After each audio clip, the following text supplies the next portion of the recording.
Hi, I'm Nat Tucker, and I have worked with thousands of women and have created the science behind style. Lovely to see you. I hope you enjoyed the video, part one of how to let go when culling your wardrobe, all about our emotions. Now it's time to have a bit of a chat about how to work out what suits you. So this is the second part of how to color wardrobe. It's very, very important. So every day we get dressed and we go out into the world and we see people and we meet people and we talk to people and people tell us, hey, I love that top. I love that jacket. I love that shirt you're wearing. Gee, that color looks nice on you. We just love hearing that. So we go, oh, thank you. That was so nice of you. Thank you. But then we don't actually realize that we're being told what suits us, right? So when we wear something that really, really suits us, people will comment, people will say something. They can't help but not say something. And we take the compliment and we go, that's great, that's awesome that that person wanted to be nice to me. But in actual fact, they were giving you a clue as to what suits you, right? So what we really need to do is start writing that down, or taking note, or going home and writing down, gee, I was wearing pink today and it might have been a light pink, not a dark pink, because when you wear dark pink, no one says anything. And when you wear light pink, they all go, wow, you look refreshed. Have you just been on holidays? Which we all wish we were, so that would be awesome. Now, you've got to take note, and the way to work out and get it right down fine-tune is some of us suit light colours, some of us suit dark colours, some of us suit bright colours, some of us suit dull colours, believe it or not. Some of us see pastels and some of us don't see pastels. So it's working out where we sit and with what we are wearing.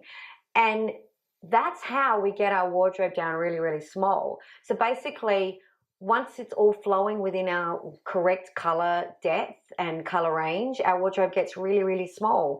So we do need to take note of when people are saying that. Another thing is, some of us suit shine and some of us suit texture. Did you know that? It's funny. So let's say, you buy this beautiful, beautiful sequin jacket and it's a great jacket anyway, but on you it just sings and it sits back with you.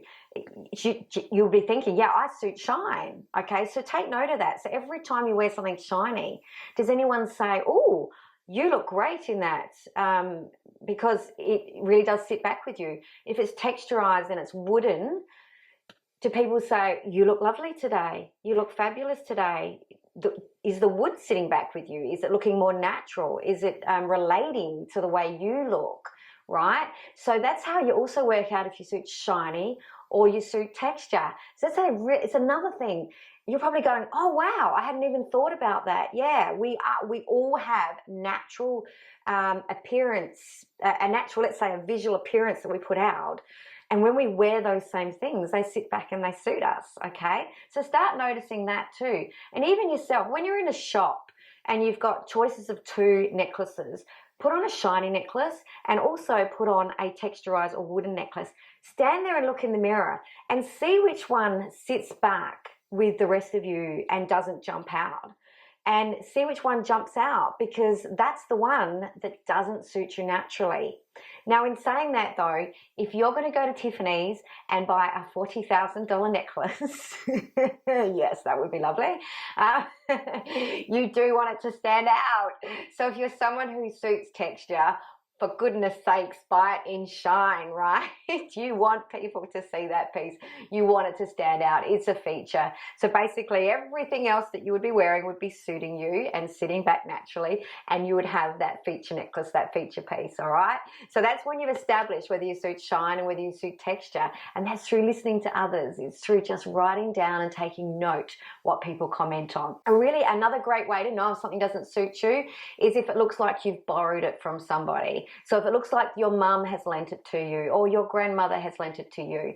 So if you look in the mirror and you feel that way, that it looks like you've borrowed it, it's not something that you would have actually had yourself in your wardrobe, that can mean it doesn't suit you. Really think about that before you leave the home. Look in the wardrobe, look in the mirror, I should say, from what you've brought out from the wardrobe, and go, does it look like I've borrowed this? or does it look like it's really mine? Okay, it's a really good way to think of it. And it's also, you can test this on other people too. You can look at other people and you can go, looks like she's borrowed that necklace. No, don't ever say that to somebody, please. Okay, kindness always, all right? But do notice, oh, it looks like she's borrowed that necklace. Oh, it looks like she's actually had that. She was born with it. It suits her to a T, okay? Once you start noticing those things around you, that's when you can start developing the perfect wardrobe. It's a lot like contrast as well. So we all have a natural contrast too. And you'll notice that if you are someone that has a lot of depth to lightness within you naturally, you will suit depth to lightness wearing those clothes. So your wardrobe would actually be quite full of dark to light items. If you're someone who sits around the middle, so everything about you pretty much sits around the middle, hair, skin, eyes, lips, all sit around themselves, then you suit middle of the range colors. So you just see colors all the way through, all on the same depth, and you can just load up on wearing those colors together. And then if you're someone who's really, really light, so you suit light, you can wear lighter colors because lights hit you naturally, but you do want to add a bit of mascara. So if that's you, if you feel quite washed out and pale, if you wear all light clothes, you want to add mascara, and that means you buy things in light colors that have edgings in black. So it's framed in black. So let's say a shell top that's in a lovely soft peach, you would get it with a black edging, right? And you might notice, like thinking right now, you're going, in my wardrobe, I have a lot of tops that have black, little bits of black in it, black slithers. I have shoes that are framed in black, or the soles are in black, or the laces are black, because I feel like I need that little bit of mascara. So that's how you work out what suits you. So you go, okay, I'm all light, but I'm going to make sure everything I buy in light, I then buy a bit of mascara with it, right? So a little bit of black slithers. And when you've done that, you can then get your wardrobe to that. So you're not going to go for heavy, solid blacks. You're not going to be wearing black jackets on a black top if that's you. You only suit mascara. You only suit framing, not solid, heavy colors, all right? So that just really, really start looking at what you wear every day and really start listening to what everybody is saying to you. Okay, so now we all have a print that suits us as well. So we've worked out whether we suit shine, texture, what colors we suit, what depth of colors, what contrast. Now we all have a print that suits us as well. I know, it just goes on and on forever, really. Okay, now you would be wearing a print scarf, and you've got to establish whether the people that are complimenting you on that scarf are complimenting you on the color, the level of color, the contrast within the scarf, or is it the print? Okay, you'll know it's the print if you establish that when you wear a top in that print, people comment. You wear a dress in that print, people comment. You buy a jacket in that print, people comment. That's your print, right? We all have a print that suits us. And the great thing about knowing what print suits you is that your print won't be out every season. So for those that suit boho, gypsy, and Aztec, so the smile creatives, basically, that trend comes around every year, but not every season. So that means if your print's not in, don't go shopping. Don't go shopping. Don't buy other prints. Buy your print. So when your print does come into the stores, grab some key items, some fabulous key items that you'll have forever in that print. They're going to look amazing on you forever and ever and ever, okay? Now, I'm not saying I want your whole wardrobe to be print crazy, right? We don't want any print anarchy going on in there. We do need solid pieces as well. But if your print's out and about and it's in a style that you love, you should grab that, okay? And so for those of you who suit stripes come around every year. We know this.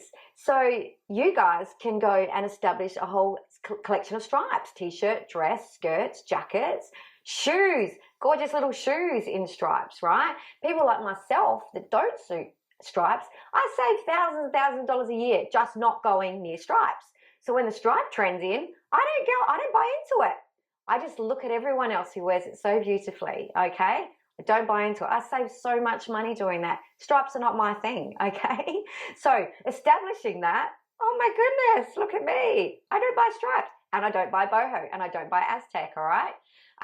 So learning your print is just oh my goodness, your wardrobe gets so small. And instead of going to shops, you go have coffee, and you have coffee with friends, or you go to a movie, or you take the kids to bounce. All right, so it's all about putting your money in other places in your life, making your life really happy and understanding what does suit you. Now, even more to it, okay? I just want to leave you with a little bit of a tip here. All right, so today, my top is quite low. Now, it's lower than my face length, all right? So if your fingers are big enough, I've got a little face, so I can do this. If your fingers are big enough to go from hairline to chin, all right, look dead straight ahead in the mirror and do that again under your chin there, all right? That's your perfect neckline. That's where your best neckline sits. It's hard to find, so what we do is we fix it, all right? When our top becomes below that, we're out of proportion. I'll just show you that. I'll just remove my necklace there for a second.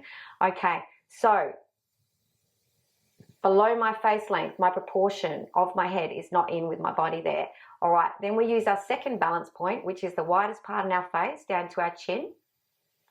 We go down our shoulder, and then we draw a line across to the middle, all right? And we put the middle of our pendant at that line, right there. Now I should be looking balanced. Do I look balanced to you? All right, that's just a little tip, something to think about.